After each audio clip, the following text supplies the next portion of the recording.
Hello everyone, welcome back. Previous వీడియోలో మనం నంపైలో mathematical operations and broadcasting ఎలా చేయాలో నేర్చుకున్నాం.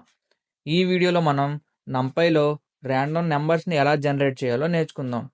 ఈ వీడియోలో ముఖ్యంగా మనం rand int, rand n, seed and choice functions కోసం నేర్చుకుందాం. Let's get into the video.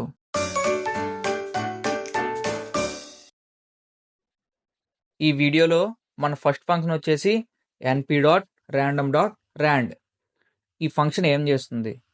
ఈ ఫంక్షన్ మనకి 0 to 1 మధ్యలో డెసిమల్ నెంబర్స్ని ర్యాండమ్గా జనరేట్ చేస్తుంది. దీని సింటాక్స్ చూద్దాం. np.random.rand. ఇక్కడ మనం డైమెన్షన్స్ రాసుకోవాలి, అంటే షేప్ రాయాలి. షేప్ అంటే 1 డైమెన్షన్ ఎరేకి నెంబర్ ఆఫ్ ఎలిమెంట్స్, 2 డైమెన్షన్ ఎరేకి రోస్ అండ్ కాలమ్స్. ఈ విధంగా మనం దీంట్లో ఎన్ని డైమెన్షన్స్ ఉంటే అన్ని డైమెన్షన్స్ మనం రాసుకోవాలి. Let's see this example.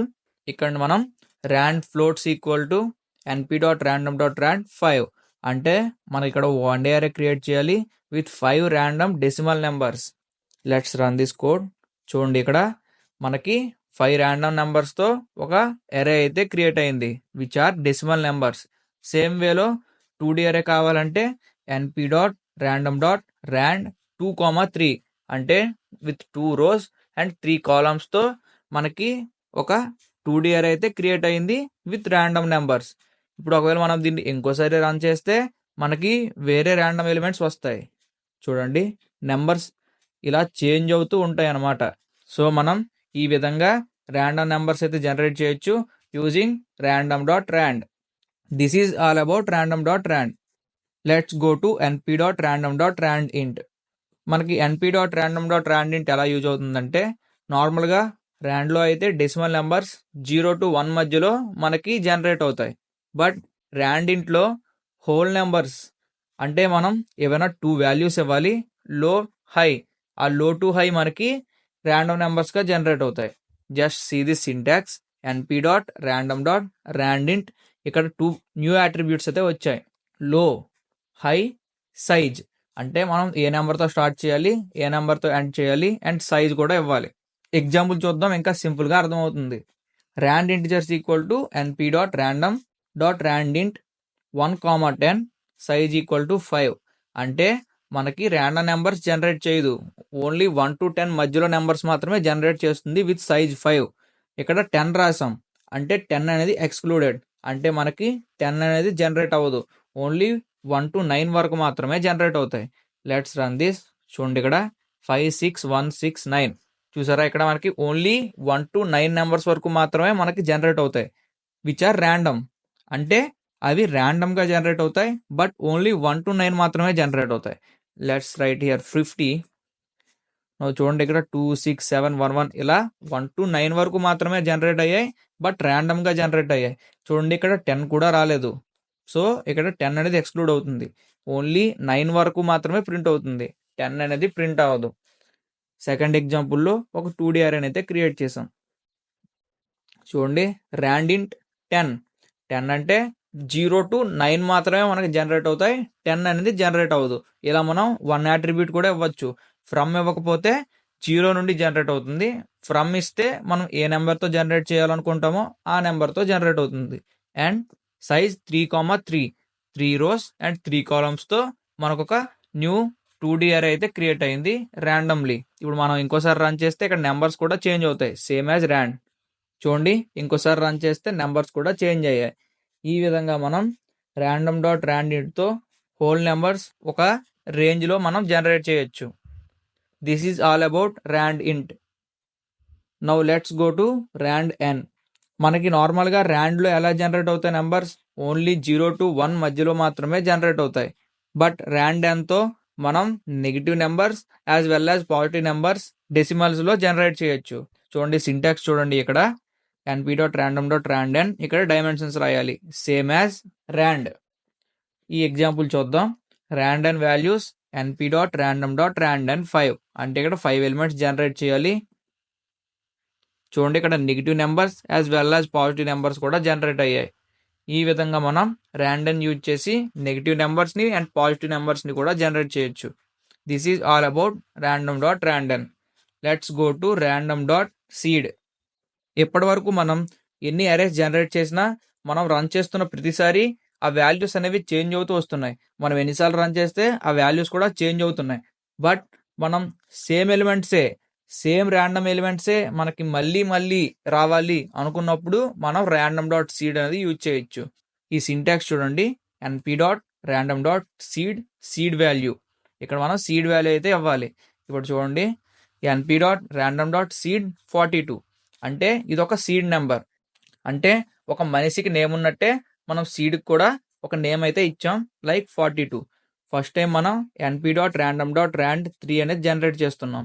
And మళ్ళీ సేమ్ సీడ్ నెంబర్ పైన ఇచ్చాం, మళ్ళీ సేమ్ np.random.rand3 ఎలిమెంట్స్ అయితే జనరేట్ చేస్తున్నాం. ఇప్పుడు మనం రన్ చేస్తే చూడండి, సేమ్ ఎలిమెంట్స్ అయితే మళ్ళీ మనకి జనరేట్ అయ్యాయి. ఒకవేళ మనం సీడ్ నెంబర్ అనేది చేంజ్ చేస్తే లైక్ 4, ఇప్పుడు చూడండి పైన వేరే నెంబర్స్ వచ్చాయి అండ్ కింద వేరే నెంబర్స్ వచ్చాయి. సో సేమ్ సీడ్ నెంబర్స్తో ఉంటే మాత్రమే మనకి సేమ్ నెంబర్స్ అయితే జనరేట్ అవుతాయి. ఒకవేళ మనం np.random.seed తీసేస్తే డైరెక్ట్గా చూసారా, ఓన్లీ ఫస్ట్ జనరేట్ చేసిన నెంబర్స్ మాత్రమే 42 సీడ్లో స్టోర్ అయి ఉంటాయి. సెకండ్ జనరేట్ చేసిన నెంబర్స్ నార్మల్లీ జనరేటెడ్ నెంబర్స్. ఇప్పుడు మళ్ళీ మనకి సేమ్ నెంబర్స్ జనరేట్ అవ్వాలి అనుకున్నప్పుడు మళ్ళీ మనం సేమ్ సీడ్ నెంబర్ని యూజ్ చేసుకోవాలి, లైక్ దిస్. ఇప్పుడు మనం 42 అనే నెంబర్ని మళ్ళీ యూజ్ చేసాం కదా, ఇప్పుడు మనకి మళ్ళీ సేమ్ నెంబర్స్ అయితే జనరేట్ అవుతాయి. ఈ విధంగా మనం సీడ్స్ని యూజ్ చేసుకొని సేమ్ నెంబర్స్ని మళ్ళీ మళ్ళీ జనరేట్ చేసుకోవచ్చు. This is all about np.random.seed. Now let's go to np.random.choice. np.rand ఇంట్లో ఏం జరిగింది, మనం ఒక రేంజ్ ఇస్తాం, ఆ రేంజ్లో మాత్రమే జనరేట్ అవుతాయి. ఇందులో కూడా మనం ఒక లిస్ట్ అయితే ఇస్తాం, ఆ లిస్ట్లో ఉన్న నెంబర్స్ మాత్రమే మనకి ర్యాండమ్గా జనరేట్ అవుతాయి. అదర్ దెన్ దట్ మనకి వేరే నెంబర్ అయితే జనరేట్ అవ్వదు. సింటాక్స్ చూద్దాం, np.random.choice. ఏ అంటే ఇక్కడ లిస్ట్, ఆ లిస్ట్ నేమ్ మనం ఇక్కడ స్పెసిఫై చేయాలి, ఆర్ డైరెక్ట్ లిస్ట్ అయినా ఇవ్వచ్చు.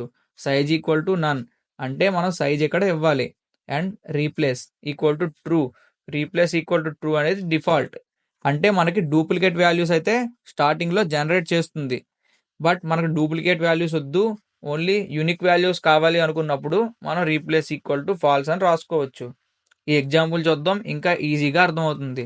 చూడండి, ఇక్కడ చాయిసెస్ ఈక్వల్ టు np.random.choice, ఇక్కడ ఒక లిస్ట్ అయితే డైరెక్ట్గా ఇచ్చేసాం, and size equal to 5. So ఇప్పుడు మనం దీన్ని రన్ చేస్తే చూడండి, ఇక్కడ సేమ్ వాల్యూస్ రిపీట్ అయ్యాయి.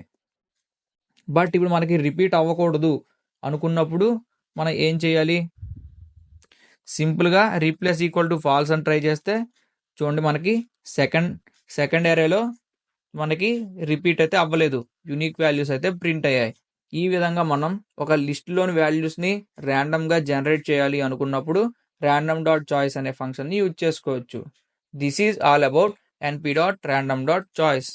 మనకి ఈ np.randomలో ఇంకా చాలా ఫంక్షన్స్ అయితే ఉన్నాయి. ఫర్ ఎగ్జాంపుల్ చూడండి, np.random. చూడండి ఇక్కడ ఎన్ని టైప్ ఆఫ్ ఫంక్షన్స్ అయితే ఉన్నాయి. మనం ఎవ్రీ ఫంక్షన్ని అయితే యూజ్ చేయం, నేను ఓన్లీ ఇంపార్టెంట్ ఫంక్షన్స్ మాత్రమే మీకు చెప్తున్నా. మీకు ఇంకేమైనా కొత్తగా ఫంక్షన్స్ నేర్చుకోవాలనుకుంటే మీకు బ్రౌజర్ ఆర్ ఇంటర్నెట్లో చాలా రీసోర్సెస్ అవైలబుల్గా ఉన్నాయి, అందులో నుంచి నేర్చుకోండి. Because it is impossible to teach everything. This is all about np.random. లాస్ట్లో మీకు ఎప్పట్లాగే ఒక ప్రాక్టీస్ ఎక్సర్సైజ్ కూడా ఇస్తున్నాను. దీంట్లో 7 క్వశ్చన్స్ అయితే ఇచ్చా, వీటిని సాల్వ్ చేయడానికి ట్రై చేయండి. సొల్యూషన్ కావాలంటే డిస్క్రిప్షన్లో లింక్ని ప్రొవైడ్ చేస్తా, అక్కడ నుంచి ఆన్సర్స్ని యాక్సెస్ చేయండి. ఈ వీడియో ఎంతవరకు చూసారంటే మీకు క్లియర్గా అర్థమైందని అనుకుంటున్నా. మా కంటెంట్ మీకు ఇన్ఫర్మేటివ్గా అనిపిస్తే లైక్ చేయండి, షేర్ చేయండి, సబ్స్క్రైబ్ చేయండి. అండ్ మీకు ఏమైనా డౌట్స్ ఉంటే కామెంట్స్లో అడగండి. నెక్స్ట్ వీడియోలో మళ్ళీ కలుద్దాం.